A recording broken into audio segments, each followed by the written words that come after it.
Diablo 3 Rise of the Necromancer is not quite the big expansion that fans of the game have been hoping for. Instead of something the likes of what we saw in Reaper of Souls, Blizzard has opted for a smaller piece of content here. Rise of the Necromancer is essentially a character expansion for the game.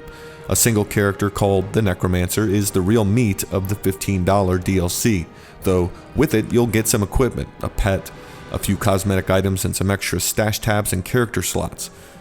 Alongside the release of Rise of the Necromancer, Blizzard has issued another big update to the game in patch 2.60, which is really starting to round out the endgame for Diablo 3 players as well.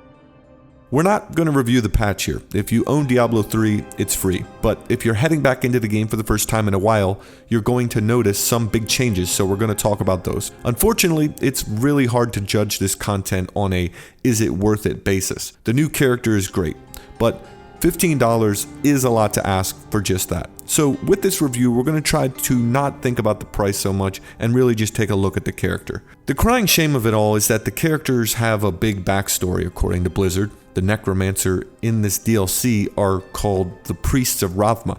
They preserve the balance between light and darkness, originally the offspring of a union between an angel and a demon. This priesthood was formed to step in to intervene when humanity is in danger of an imbalance between the two fundamental forces. It sounds like something that they could have certainly built a bigger expansion around. Instead, the DLC doesn't really delve too much into the what and why of this new character like they did with the Crusader class in Reaper of Souls. Blizzard kind of just falls back on adding a little bit of content that was included in the free update that somewhat ties into the new characters with the addition of a couple new zones found in Adventure mode. The Moors and the Temple of the Firstborn are free with the update, but some of the aesthetic in there looks like it was inspired by the new character. There's an abundance of blood, especially in the new zones, and it makes you wonder whether Blizzard shelved a full-on expansion for this character and storyline at some point. Playing the Necromancer, it feels like a blend of the current roster. A caster class by default, the Necromancer can be customized to fight from a distance, or they can get up close and personal. It's got some really interesting mechanics in the skill tree, and the combination with runes give it a lot of different options. This class can summon undead creatures to its aid. It can summon giant golems, a group of skeleton warriors, or mages. It's got curse spells to loosen up enemies before the battle even begins. And the summoning features can make the character feel a little bit overpowered at times, and it can make the screen somewhat busy. But you're also constantly trying to replenish your essence as well, so it's a give and take like every character in Diablo 3. You need to learn the right balance of what to use and when. The Necromancer uses blood magic. It's a powerful force, and they kind of use it to control the battlefield. Leaving corpses in its wake, it can blow up these dead bodies that function essentially like detonatable explosives, and those are all over the battlefield as you fight. The end result of a fully leveled Necromancer can be a lot of different things, depending on how you like to play. In some builds, I've felt the Necromancer a lot like a demon hunter, but with dark arts at their disposal, and with the ability to cause a lot more chaos. Taking the Necromancer on a test drive through the game was a lot of fun. Trying out different builds, checking out the new zones that were added to the game, it almost got me rehooked on Diablo 3. There's just so much to do in the game at this point.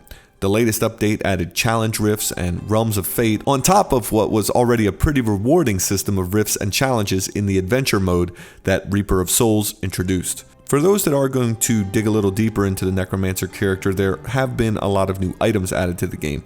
This includes 4 class exclusive sets with different themes exclusively for this character. It's definitely something that will keep you tackling challenges in the adventure mode and rifts.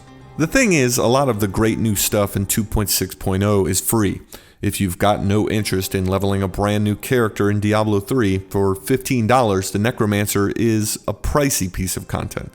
Outside of the character, you don't get much else here. There's the Golem pet, a cosmetic set of wings for your character that you might already have something similar to if you purchased Heart of the Swarm. You get a portrait frame, a Bloodmaster pennant, a banner, a sigil, and some new functional items.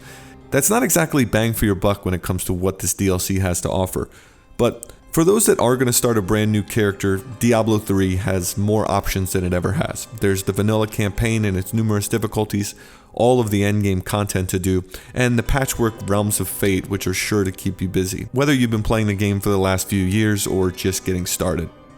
While we would have gladly taken a full-on expansion for Diablo 3 instead of what is essentially a new premium character with Rise of the Necromancer, unfortunately, we're going to have to wait.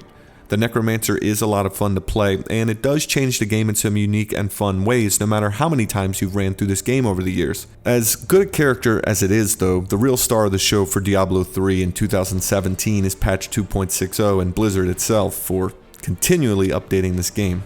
The Necromancer, on the other hand, kind of feels like an expensive luxury.